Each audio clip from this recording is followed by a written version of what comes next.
नमस्ते मधुसूदनाय भक्तिभावप्रियाय दुर्लभ कृष्ण भक्ति नियंति सर्वकार्य। हरे कृष्णा कृष्ण कृष्ण हरे हरे, हरे राम राम राम हरे हरे। यहाँ हम जिन सूत्रों को पढ़ रहे हैं, 12 सूत्र यहाँ पे दिए गए हैं। पहला ही है, भगवत प्रेम को जीवन का एकमात्र। अब आप लोग बोलिए, मुझे देखो कितना याद हो गया। पहला तो लक्ष्य, उसके पीछे निरंतर था और फिर उसके पीछे निरंतर, उसके पीछे आसक्ति आसक्ति रहे। सेकंड भोग की आसक्ति का त्याग, भोग और भोग की आसक्ति का त्याग। और फिर अभिमान और मद से दूर रहना। नहीं, दूसरे में और भी था, और तीसरी लाइन, किसी से भी राग नहीं, प्राणी पदार्थ किसी वस्तु में। तीसरा, हाँ, प्राणी पदार्थ और परिस्थिति। Very good. तीसरा हमने पढ़ा अभिमान, गर्व, मद। जहाँ तक हो सके इसका आश्रय दे। और जगत और अकिंचन भगवान के सामने दीन अति दीन अपने आप को माने। श्री राधे बोले। यहाँ तीसरे सूत्र में उन्होंने हमको दीनता का वर्णन बताया कि, और हमारे परम गुरु महाराज के भक्त जी तो ऐसे कहते हैं कि नम्रता, दीनता, ये सारे गुणों की खान है, महारानी से बोलते हैं, वो सारे गुणों की महारानी, ताज है। जैसे राजा के लिए सर्वश्रेष्ठ ताज माना जाता है, ऐसे भक्ति में सर्वश्रेष्ठ गुण नम्रता माना जाता है, दीनता माना जाता है। ये गुणों की क्या है? महारानी। और ये गुण किसी जीव के अंदर जब प्रकट हो जाता है, दीनता, मौसम कौन कुटिल खल काम जिन तन दियो तेन बिसरो ऐसो नमक हरामी। श्री राधे बोली। और जितने महापुरुष हुए भक्ति मार्ग में, जितने भी, जिसकी कोई गणना नहीं है, और भक्तमाल उन महापुरुषों से बड़ा बड़ा है, पर जितने महापुरुष हुए उन्होंने दीनता से ही प्रभु को पाया। श्री राधे बोले। कैद कर रही थी भगवान को दीनता, और ये भाव प्रकट करने में भी बहुत सक्षम है, बहुत सक्षम।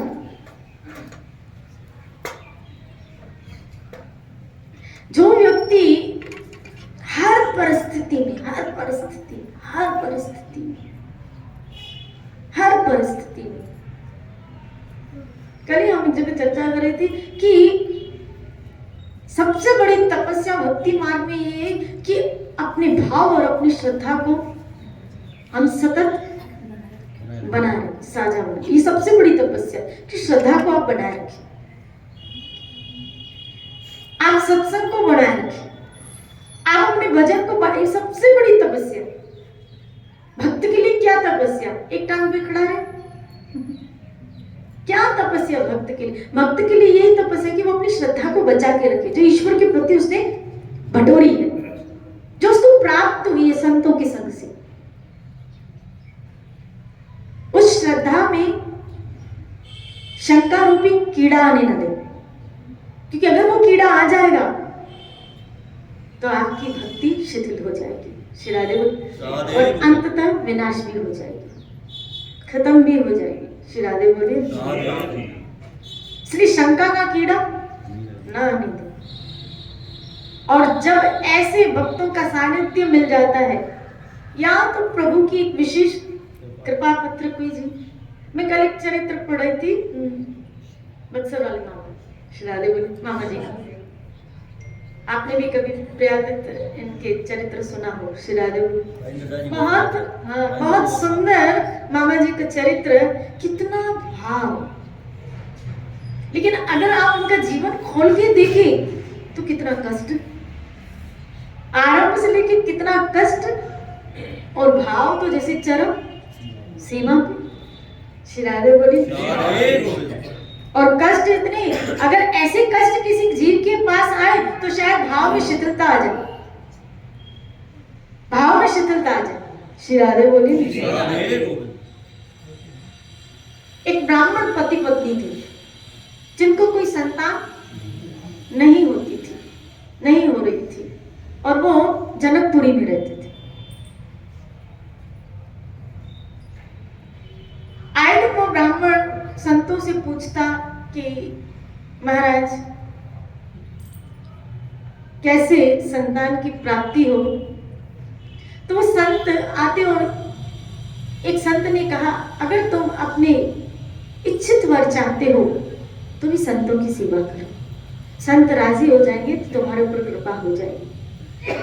इसीलिए ये ब्राह्मण पति पत्नी बहुत संतों की सेवा करते और संत राजी राजी हो जाते। इसकी पत्नी भी बड़े दिल से संतों की सेवा करती थी, बहुत भाव से सेवा करती थी। एक दिन कुंभ का मेला लगा, ऐसे लगता है ना, तो कुंभ का मेला लगा तो पति पत्नी को हुआ कि यहाँ तो बहुत संत आते हैं, तो हमें ज्यादा संतों की सेवा मिलेगी और कृपा मिलेगी, तो चलो कुंभ में जाके संतों की क्या करते, सेवा करते। तो दोनों पति पत्नी कुंभ जाते हैं, प्रयाग में कुंभ लगा था, दोनों जाते हैं वहां सेवा करने संतों की, और कर रहे थे संतों की सेवा, और कृपा हो गई, वही उसकी स्त्री गर्भवती हो गई। श्री राधे बोले। वही स्त्री गर्भवती, और जब वापस जनकपुरी लौटे, जब पता चला इस चीज का, पता चला इस बात का, तो लेकिन हुआ क्या, यहाँ उस बच्चे का गर्भ में आना था, यहाँ उस ब्राह्मण की तबीयत खराब हो गई, और इतनी खराब हो गई, इतनी खराब हो गई, दिनों दिन खराब होती जा रही थी। तो सब कहने लगे, क्या बच्चा जब से लगता है ये मनुष्य, श्री राधे बोले, लगता है ये मनुष्य। और विधि का विधान ऐसा कि बच्चा जब पैदा हुआ वो ब्राह्मण मर गए। श्री राधे बोले। अब तो गांव वाले बिल्कुल कंफर्मेशन हो गई, बच्चा बिल्कुल ही मनुष्य है कि अपने बाप को खा गया। श्री राधे बोले। देखो जब से गर्भ में आया तब से बीमार, और आया और इसका बाप चला गया, इसीलिए कोई गांव वाला इनसे बात नहीं करता था। पहले ब्राह्मण के होते जो थोड़ी बहुत हेल्प मिलती थी संत सेवा के लिए, वो भी बंद हो गई, और वहां गांव वाले लोगों ने यहाँ तक कह दिया था, क्या अपने बच्चों को समझा दिया था कि इधर नहीं जाना, इसका साया भी पड़ेगा तो अरहित हो जाएगा, इसलिए कोई इनसे बात भी नहीं करता।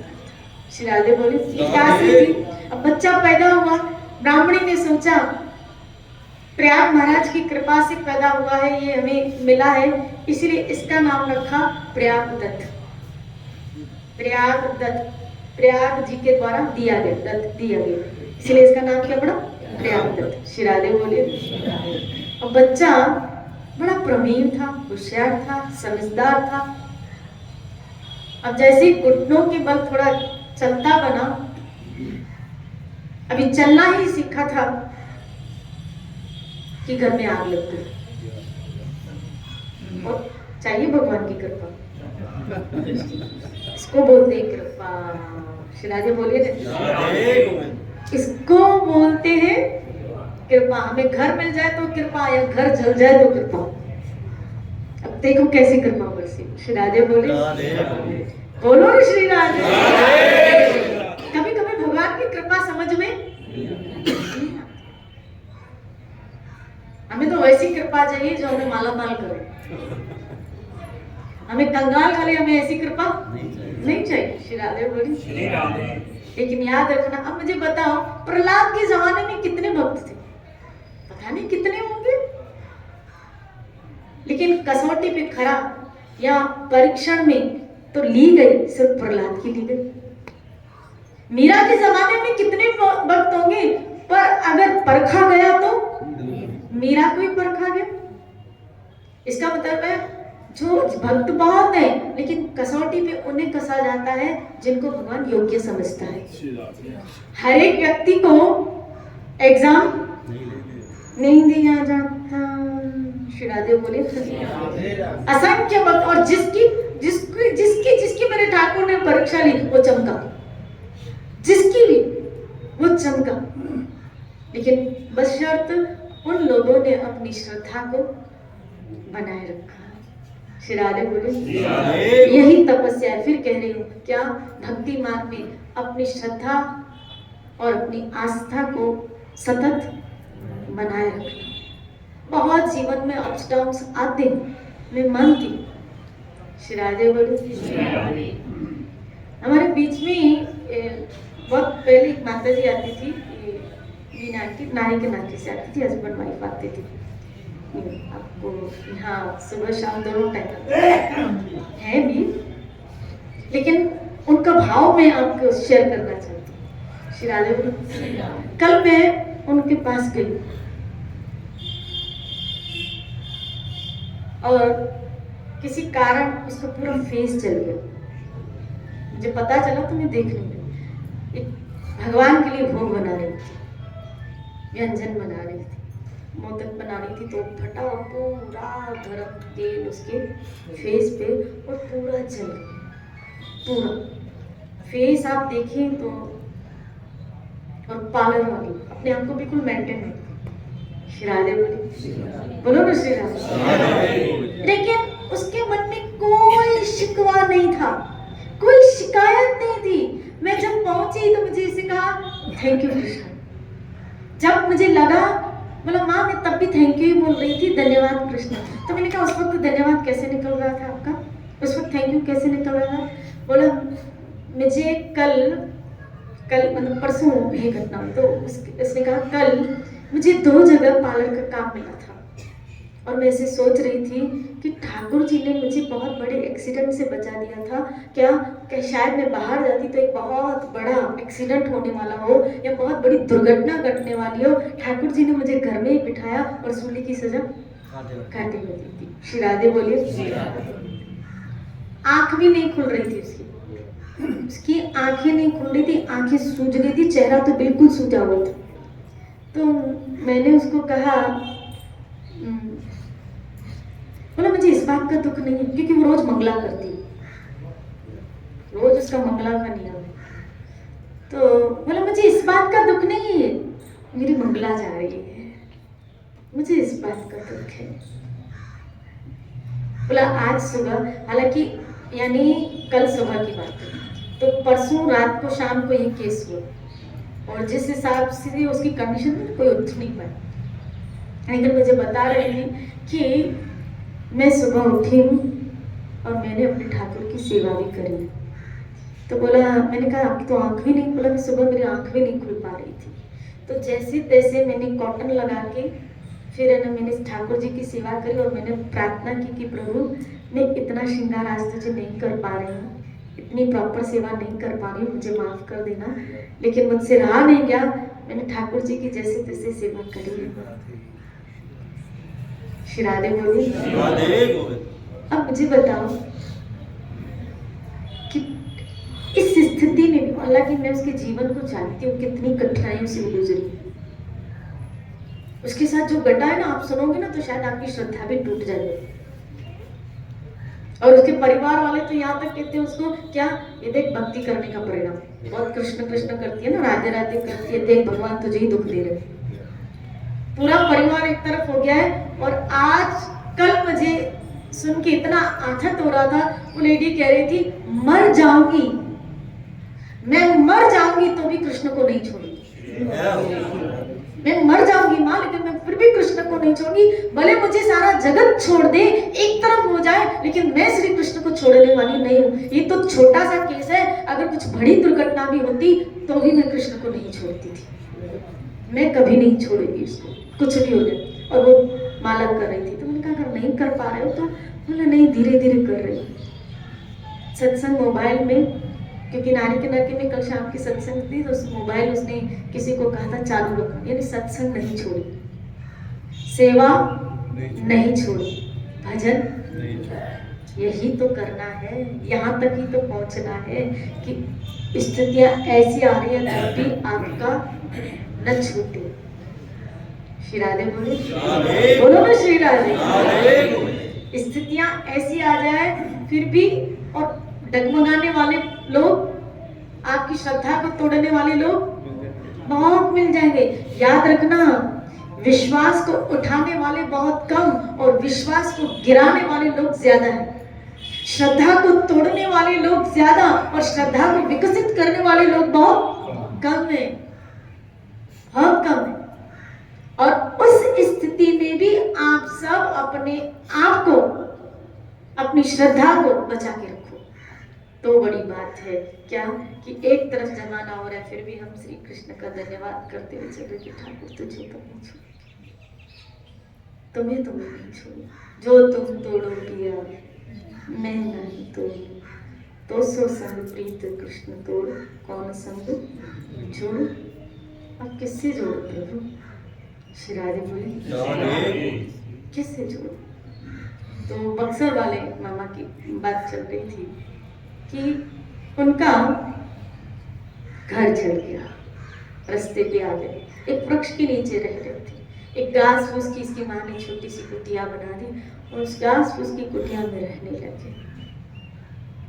लेकिन कोई इनसे बात यहाँ वहाँ का थोड़ा काम करके पेट गुजरान चल जाता था। श्री राधे बोले।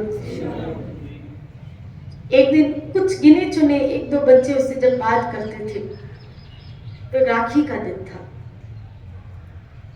उसने क्या, बच्चे ने देखा, प्रभु दत्त ने, प्रयाग दत्त ने क्या देखा कि बहनें सब भाइयों को अपना राखी बांध रही।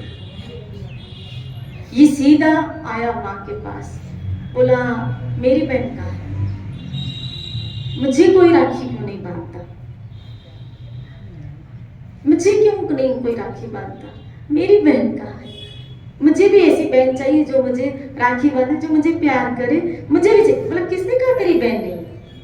इसकी माँ ने देखो श्रद्धा कहा, किसने कहा तेरी माँ बहन नहीं है ना, लेकिन उसका विवाह हो गया है और बहुत बड़े राजा की वो अब पत्नी है, बहुत बड़ा राजा है वो, उसकी पत्नी है और उसी की सेवा में व्यस्त रहती है, इसलिए यहाँ आने का टाइम उसको मिलता ही नहीं है।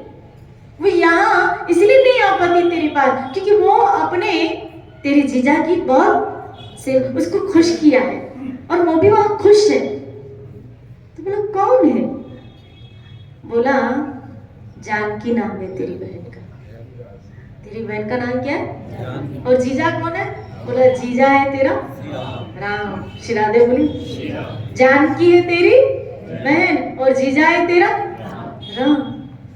अच्छा, और कहाँ रहते हैं? बोला अयोध्या। अयोध्या रहते हैं? हाँ, अयोध्या के राजा है और तेरी जीजी महारानी है, पटरानी है। अच्छा, तो मैं जाऊंगा, मुझे अभी जाना है। अब वो छोटा था, बोला देख अभी तू थोड़ा खाली क्या हो जा, बड़ा हो जा, मैं तुझे भेजूंगी, किसी के साथ भेजूंगी, थोड़ा बड़ा हो जा, फिर तेरी जीजी के पास देखो मैं भेजूंगी।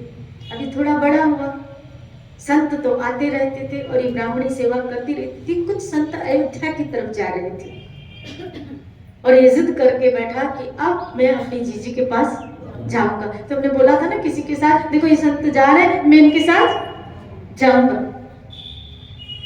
कहा ठीक है, संतों से बात की, भाई कुछ नहीं, खाली इसको अयोध्या तक आप छोड़ देना, बाकी मेरी जानकी संभाल लेगी। श्री राधे बोले, कितना विश्वास। अब उसमें कुछ दिन के चावल पड़े थे, उसको मीठा पुआ करके, मीठा बना के चावल, और उसने पोटली बांधी और आधा कहा तू खा और आधा अपनी जीजी को दे लो। ऐसे मिठाई लेके जा, खाली हाथ अब नहीं जाते ना, वो बड़े तो खाली हाथ नहीं जाते, तो अपनी जीजी के लिए ये मीठा चावल लेके जाओ। श्री राधे बोले, और उसने 2 पोटलियां की, जिसमें आधे में थोड़े अपने लिए और आधा जानकी जी के लिए पैक कर दिया। और पहुंचा कहाँ? बोलो अयोध्या। इतना एक्साइटेड था, इतना खुश था, इतना खुश था। उन संतों ने कह दिया बेटा आ गया अयोध्या, अब हम तो चले अपने रास्ते। बोला हाँ हाँ अब तो, क्योंकि मेरी जीजी तो बहुत बड़ी है और मेरा जीजा तो राजा है, उसको सब जानते होंगे, इसीलिए मैं पहुंच जाऊंगा, आप जाइए बोले। इसीलिए ये सबसे पूछने लगा क्या कि भाई मेरे जीजा को आप जानते हो, मेरी जीजी को जानते हो? भाई कौन? बोला उसका नाम जानकी है जीजी का, और भैया जीजा का नाम। सीधा कनक भवन की तरफ इशारा किया, इधर इधर जा। तो कनक भवन में गया, ढूंढा इधर उधर इधर उधर उधर, तो कहीं मिली नहीं। सामने कौन थी? जानकी और भगवान का स्वरूप विराजित था। तो किसी व्यक्ति ने देखा कि कुछ ढूंढ रहा है। बोला बेटा क्या ढूंढ रहे हो, नए लग रहे हो? बोला मेरी जीजी खो गई है। कौन है? बोला जानकी। और मेरा जीजा राम जी है। बोला ये रही सामने। बोला ये नहीं, मुझे ये नहीं चाहिए, तो मेरी जीजी चाहिए, मुझे उसको चावल खिलाने, मुझे एक गिफ्ट लेके और मुझे हाथ से राखी बंधवानी। ये नहीं, मुझे बताओ मेरी जीजी कहाँ? किसी ने तो उसको पागल समझा, किसी ने बच्चा है ये करके छोड़ दिया। फिर पुजारी ने कहा बोला यही है। बोला ये नहीं। अब रोता रोता वो एक वृक्ष के नीचे बैठ गया। सबसे पूछे, बोला माँ ने तो कहा था बड़े लोग हैं, बड़ी पहचान है, हर एक व्यक्ति उनको पहचानता है, यहाँ तो कोई इनको नहीं पहचानता, यहाँ तो कोई इनको जानता ही नहीं।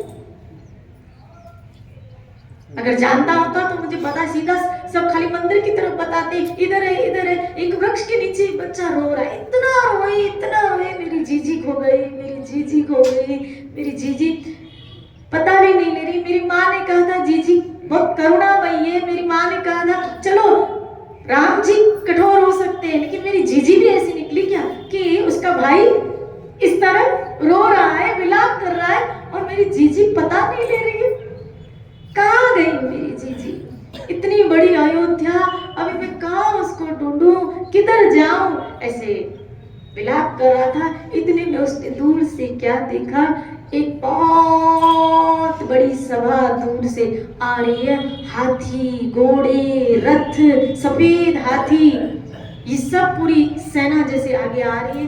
वो इसे देख रहा है कि घोड़ों की टंटहा से धूल उड़ रही है, और जय हो जय हो जय हो प्रभु श्री रामचंद्र की, प्रभु श्री रामचंद्र की, माँ जानकी की, ऐसे सब जय जयकार जय घोष कर रहे हैं। अब जब जानकी नाम सुना और प्रभु श्री राम नाम सुना, तब तो इसका दिल खिल गया। अरे वाह, लगता है मेरी जीजी, नाम तो उसी का है। और उसने क्या देखा, क्या रथ से जानकी जी पहले उतरी, सुंदर चरण उसको जब दिखाई दिए जानकी जी के, सुंदर चरण। मेरी माँ ने कहा था मेरी जीजी बहुत सुंदर है, और जब चेहरे पे नजर गई तो समझ गए क्या, ऐसे ही थोड़ी प्रभु श्री राम फिदा हुए हैं। श्री राधे बोली ना, ऐसे ही थोड़ी फिदा हुए, पहली नजर में फिदा हो गए थे, नहीं फिदा हुए थे पता। अशोक वाटिका में, अशोक वाटिका में जब प्रभु श्री राम ने माँ जानकी को पहली बार देखा, तब लक्ष्मण जी को कहने लगे चंद्रमा में मुझे जानकी दिख रही है। श्री राधे बोली कितनी सुंदर होगी, आप सोचो कितनी सुकुमारी होगी, कितनी सुकुमारी, कितनी सुंदर होगी। और ये सब देख के प्रयागदत्त चकित हो गया, और जानकी सीधा उतर के इसके पास आई, सबको चीरती फाड़ती इसके पास ही करने लगी, भैया ओ भैया। अब ये खाली भैया शब्द सुना तो इसकी आंखों से आंसू बहने लगे। सुनो भैया। बोला जी आप आ गए? बोला हाँ इधर आओ। बोला आप इधर आओ, इस भीड़ भाड़ में से इधर आओ।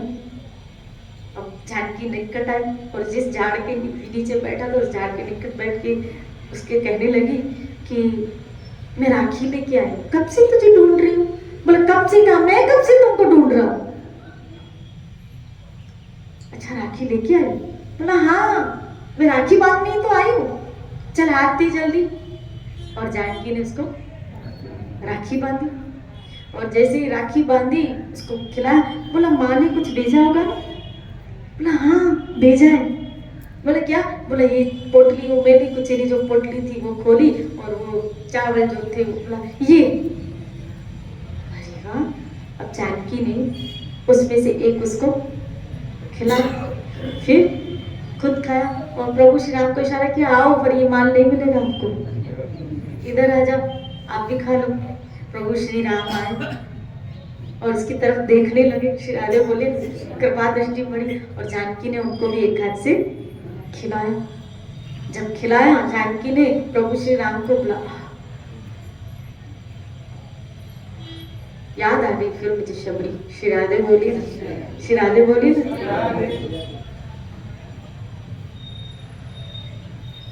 तो जानकी ने कहा भैया तेरे जीजा ने मुझे बहुत खुशियां दी है, मैं बहुत खुश हूँ, बहुत आनंद में हूँ। जीजी अब मैं यहीं रहूंगा आपके पास, मुझे भी अपने साथ लेके चलो। नहीं भैया अभी माँ अकेली है ना। ठाकुर जी जानकी कहने लगी माँ अकेली है ना, देखो मैं भी यहाँ चली आई हूँ, तो अब तुम्हारे सिवा उसका कौन है? पहले ही मुझे याद करके रोती रहती है, तो अब तुम भी चले जाओगे तो उसका तो कोई होगा ही नहीं, इसलिए अभी तुम जाओ, फिर समय आएगा मैं तुझे अपने पास बुला लूं, तुम जाओ। बोले ठीक है, जीजी की जैसे आ गया। फिर प्रभु श्री राम ने कहा हाँ प्रयागराज अभी तुम जाओ, फिर मैं तुझे बुला लूंगा। बोला अब प्रभु श्री राम ने कहा तो फिर जाना पड़ेगा। श्री राधे बोले ठीक है मैं जा रहा हूँ। ये आया जनकपुरी में, माँ से मिला, बहुत खुश था, बहुत खुश था, बहुत खुश था। कुछ भेंट दी थी माँ के लिए कि माँ को देना, ये कहना जानकी ने भेजा है। श्री राधे बोले कुछ भेंट दी थी। तब कहा ये क्या लेके आया? बोला कहा मम्मी को देना, माँ को देना, तो इसलिए मैं आपके लिए लेके आया। बोला कभी लड़की की यहाँ लेके आते, अक्ल नहीं है देखो, लड़की को तो दे के आते हैं, लड़की को दे के आते हैं, लेके थोड़ी आते हैं लड़की के यहाँ से। बोला अच्छा मुझे तो पता ही नहीं था माँ, मैं तो लेके आ, अभी संभाल के रखता हूँ, जब मैं फिर जाऊंगा तब जीजी को वापस देके आऊंगा। श्री राधे बोली जीजी ने वापस तुम्हारे पास भेजा है और कहा है क्या कि अब इस वक्त जो, क्योंकि ये भगवान की जो कृपा लेके आया था प्रयागराज, अब उसके चेहरे का तेज कुछ अलग था, उसके चेहरे का तेज कुछ बता रहा था, उसका हाव भाव कुछ बता रहा था कि किससे मिल के आए। श्री राधे बोले और इसकी माँ जानकी का बड़ा आभार व्यक्त कर रही थी कि हे किशोरी तुमने मेरे बेटे के ऊपर क्या कर दी, कृपा कर दी, मेरे शब्दों की लाज रख ली कि आज इसके ऊपर ऐसी कृपा भई कि आपका दीदार उसको हो गया। बस इतनी कृपा करना, क्या जीवन के अंतिम छोर तक इसका साथ मत छोड़ना, इसका हाथ मत छोड़ना भी। श्री राधे बोले और कुछ ही महीनों में इसकी माँ भी चल बसी। अब तो जैसे इसके रास्ते सारे खुल गए। बोला अब यहाँ रह के क्या करूं, जीजी ने वैसे ही कहा था, तो चला गया कहाँ, अयोध्या। श्री राधे बोले अयोध्या चला गया और जीजी जीजी जीजी बुलाने लगे। एक संत उसको मिले, इसके भाव को समझ के, इसकी भाव भंगिमा समझ के कि कोई साधारण चीज नहीं, उसको अपनी कुटिया में लेके आया और आपस में ऐसे ही हरी चर्चा आदि चलती थी और इसको बिठे बिठाए भगवान की कई लीलाएं दिख जाती थी। प्रभु श्री राम कई लीला, जिसमें एक दिन जानकी कह रही मैं आनंद में हूं, तू चिंता मत कर,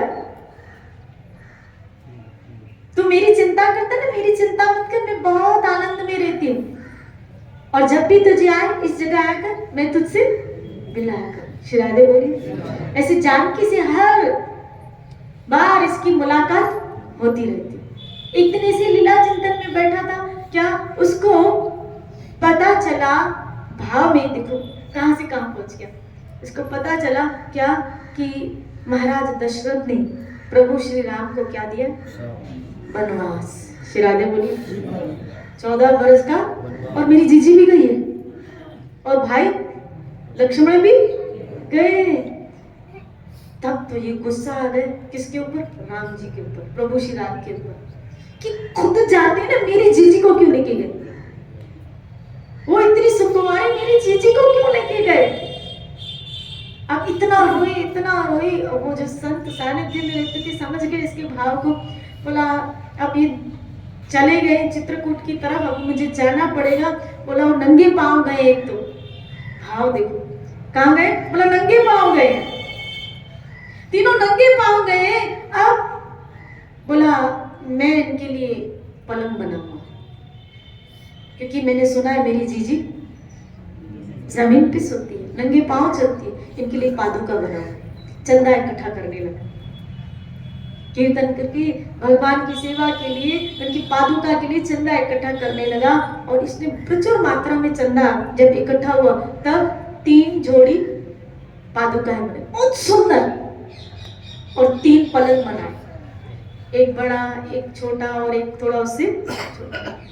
गद्दे बनाए, तकिए बनाए, सब बनाए, और एक के ऊपर एक अपने सर पे पलंग लेके मतलब, और इसके ऊपर पादुका बांध के चला है चित्रकूट की तरफ। ये पागल लोग ऐसे करते हैं, देखो बनना है पागल। श्री राधे बोली, चला है कहाँ, चित्रकूट की तरफ। क्या कि मेरी जीजी और जीजा नंगे पांव चल रहे हैं, और जोर जोर से पुकारता हुआ जीजी जीजी जीजी करके चित्रकूट पहुंचा है। और जैसे ही चित्रकूट पहुंचा है, जानकी ने इशारा किया प्रभु ये छोड़ेगा नहीं। यहाँ आपकी लीला में थोड़ा साइड हो जाओ और इनसे मिलना पड़ेगा। तो भगवान ऐसी दिव्य दृष्टि उसको प्रदान करी। चित्रकूट में ये तीनों जब इसको दिखे, तब तो ये बरस पड़ा प्रभु श्री राम के ऊपर। लक्ष्मण को उतरवा तो खरी, अकेला लेके लाद रहा हूं, उतरवा तो खरी। अब लक्ष्मण ने बोला मैंने बोला था क्या, ऐसा बोला नहीं। उतरवाया उसने, बोला आओ बैठो बैठो जी जी। अब तो करुणामयी किशोरी जी, बोला क्या हुआ भैया, बोला आप बिना बताए चलिए और इसे नंगे पांव, आपको थोड़ी बनवास था, आप क्यों आए। बोला भैया जहाँ मेरा पति वहां मैं जाऊंगी, और मैं खुश हूँ, मैं आनंद में हूँ। मेरा तेरे जीजा है ना, मुझे बहुत खुश रख रहे। दिखा अपने पैर, दिखा अपने चरण दिखा। अब उसमें तो कई कांटे चुभे पड़े थे। उतारी पादुका, तीनों को दी, बोला तीनों को पहननी पड़ेगी, तीनों पहनो, बिना पादुका के नहीं जाओगे। अब जानकी ने राम को इशारा किया, प्रभु श्याम को प्रभु पहने। श्री राधे बोले, प्रभु श्याम मुस्कुरा रहे कि ये तो मेरा वनवास काल का नियम बिल्कुल तोड़ेगा। श्री राधे बोले, पहन ली ठाकुर जी ने चप्पल। लक्ष्मण ने कहा मेरे फिटिंग किया, बिल्कुल अच्छा किया भाई। श्री राधे बोले बिल्कुल बड़ा बढ़िया काम किया। अब पलंग निकाले, गद्दे डाले, बोला इस पे सो आप लोग। चित्रकूट में पलंग रख के बोला इस पे सो। अब तो प्रभु श्री राम जानकी को कहने लगे उनको वनवास मिला है, राजमहल थोड़ी मिला है। श्री राधे बोलिए ना, बोला नहीं आपको इसमें ही सोना पड़ेगा। लक्ष्मण जी तो बहुत खुश थे, क्योंकि वो तो चाहते थे कि प्रभु श्री राम और जानकी सुख में सो। श्री राधे बोली, बोला मैं नहीं कर सका क्या, ये करके आया। बहुत खुश थे और बहुत इसका विनोद कर रहे थे लक्ष्मण जी। जब बहुत चलने के लिए कहने लगे, मामा जी उनको बहुत चलने के लिए कहने लगे, तो कहा कि लक्ष्मण जी कहने लगे मुझे तो कोई बोल ही नहीं रहा, अगर मुझे कोई बोले मैं अभी चलूंगी, मुझे तो कोई बोल ही नहीं रहा। बोला आप चुप करके बैठो, आपको तो रहना ही है ना इनके साथ। श्री राधे बोले और अंततः जब प्रभु श्री राम ने उसको समझाया कि देखो ये मेरी लीला चल रही है और मुझे 14 वर्ष तक ये अपने पिता की आज्ञा का पालन करना पड़ेगा और हम बहुत आनंद में हैं, हम विनोद कर रहे हैं, आनंद में जी रहे हैं, तुम इसकी चिंता। जानकी ने बहुत आश्वासन दिया कि भैया आप मेरी चिंता मत करो, मैं सच कह रही हूँ, बस वनवास काल पूरा होके मैं फिर अयोध्या आ रही हूँ, आप इंतजार करो, मैं अयोध्या में आ रही हूँ। जब बहुत समझाया, निर्णय विनय किया, तब जाके वो समझा और वापस अयोध्या आया। इस प्रकार कई लीलाएं इनके साथ होती थी, मामा जी के साथ। श्री राधे बोली कई लीलाएं। और मामा जी इनको क्यों कहा जाता था, क्यों कहा जाता था, किसी को पता है? हाँ? क्योंकि ये जानकी के भाई थे। तो जानकी के भाई, और यहाँ जनकपुरी में सब जानकी को क्या मानते? बेटी करके मानते। तो एक तरह से ये क्या हुआ, मामा ही हुआ। श्री राधे बोली तो ये मामा हुआ तो सबके क्या बन गए, इसीलिए इनको क्या बोला जाता था, मामा जी। श्री राधे बोली बस एक संबंध था यहाँ जो आया ना, क्या कि अगर किसी व्यक्ति में राग न जुड़ के परम तत्व में राग जुड़ जाता है और उसके साथ संबंध जुड़ जाता है तो हमारी बात बन जाती है, हमारी बात बन जाएगी। अगर हम भी ऐसा कोई संबंध ठाकुर जी के साथ स्थापित कर लेते हैं और उस संबंध को खाली मुंह तक नहीं बोलो, उसकी पुष्टि के लिए घुस जाओ, उसमें घुस जाओ, उस संबंध में फिर घुस जाओ। ऐसे नहीं बाहर से बोला ये मेरा ये लगता है, फिर कैसे करूं, भगवान भी तो है। श्री राधे बोले बहुत सारी बातें कभी कभी आ जाती हैं आगे और हम उस संबंध को, उस रिश्ते को पुष्ट नहीं कर पाते। अर्थात जिस तरह आप भौतिक जगत में किसी संबंध में घुस जाते हो तो क्या आध्यात्मिकता में भी ईश्वर के साथ उसी संबंध से घुस रहे हो? और अगर हाँ तो एक परिणाम निकलने वाला है, और अगर नहीं तो फिर ये खाली मुंह तक का है। ये बात मुंह तक की है, और जब तक मुंह तक की बात है ना तब तक हमारी बात नहीं। सच बताऊं आपको भी फिर वो रस नहीं आएगा। अगर वास्तविक रस की पुष्टि भी करनी है ना तो फिर गहरा घुसना पड़ेगा। जो संबंध आपने ठाकुर जी से के साथ स्थापित, चाहे फिर मित्र का क्यों ना हो, चाहे फिर वो मित्र का वात्सल्य स्नेह क्यों ना हो, कोई भी XYZ, लेकिन फिर उस संबंध की पुष्टि के लिए आपको मैदान पे खड़ा उतरना पड़ेगा। श्री राधे बोले गहरे उतरो उसमें, उस संबंध में कि अब मेरा वो है तो मतलब है, अब उसके अतिरिक्त और दूसरा कोई है ही नहीं। तुम संग तोड़ कृष्णा कौन संग छोड़, मुझे और जगत से क्या जब हमारे श्यामा श्याम है तो फिर और जगत से क्या लेना। इतना पूर्ण विश्वास, वो जो जगत अभी दिख नहीं रहा है ना, अभी असत्य बास रहा है, और ये असत्यमय जगत सत्य बास रहा है। जब इस तरह भाव में कभी जीव प्रविष्ट करता है ना तो ये जगत असत्य दिखता है और वो जगत सत्य बासता है, सत्य दिखता है। ऐसे जैसे मैं आपके सामने खड़ी हूँ, आप मेरे समक्ष खड़े हैं, वैसे श्यामा श्याम आपके सामने खड़े हो जाते हैं। वो जगत सत्य भासता है। भजन सत्संग आपको उस सत्यमयी जगत में प्रविष्ट करने के लिए बार बार इस असत्यता को हटाने के लिए ये सारी साधना है। ये जो भजन कर रहे हो सब, ये असत्यता को हटाने के लिए। जैसे बादल छा जाते हैं तो सूर्य नहीं दिखता है, तो बादल जब तक हटेंगे नहीं सूर्य दिखेंगे। सूर्य तो है अपनी जगह, वो जगत अपनी जगह है, वो जगत अपनी जगह है और सत्य है, लेकिन क्यों हमको नहीं दिख रहा है? माया का पर्दा है।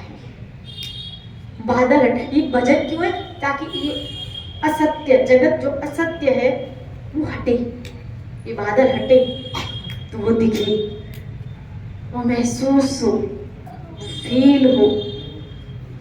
हम फील कर सके, हम महसूस कर सके, हम उस जगत में घुस सके, हम उसको देख सके, हम उसका अनुभव कर सके। नहीं तो कोई पागल है, आप देखो पलंग बना के जा रहे हैं, सत्य दिख रहा होगा तभी तो, सत्य दिख रहा होगा तभी तो चित्रकूट की तरफ पलंग लाद के जा रहा है। और जब बनाए होंगे तब तो कई लोगों ने कहा होगा क्या पागल है, कईयों ने तो ऐसा होगा इसे अच्छा किसी गरीब को देते, ऐसा भी कहा होगा। लेकिन कौन इसकी भावना को समझे, ये तो यही समझ पाएगा। और इसने बिठा भी दिया, सुला भी दिया ठाकुर जी को, और पादुका भी पहना दी। सबसे ऊंची श्री राधे बोले, उस भावमय जगत में हम सबको, उस सत्य में जगत में हम सबको घुसना है। लेकिन इसीलिए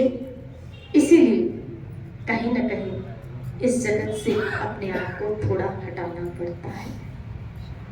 श्री राधे बोले, बोलो ना श्री राधे। सूरदास ने इस जगत से आंखें बंद कर ली,